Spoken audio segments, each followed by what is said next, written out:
Nakay pangutanan ganang ako ipangutanan nimo? Yay! Sige. Nakasabot kas pangutana. Ingong ko naa ba kay pangutana nga ganahang ipangutanan nako nimo. English na to. Are there Nasabot ako. Naa. Unsa? Mga love kineme. Sure ka? Nay uyab? Wala. Kano sa pa? Last year pa. Okay lang magpapa? Basta bayi. Ha? Basta bayi. Say basta bayi. Bayot!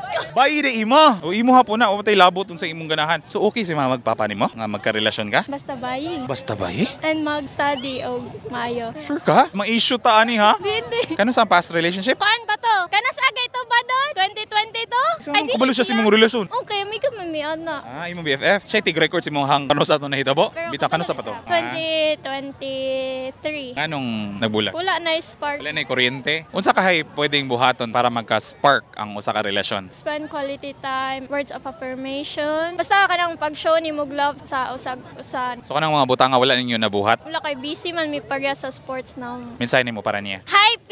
Unta, Boss. happy na po kang P karon and ay kabala ka, naka-move on ako mo, like fully move on. Goodbye. Napay last. Unta, happy na unta kaniya karon and unta magdugay mo and then just continue sa imuhang ganahang buhaton like kanang imuhang sports and kanang buhaton nimo para ninyong duha. Maor ka. Suya ka? No, of course. Wala. Pero matanar ako. Dili. Okay.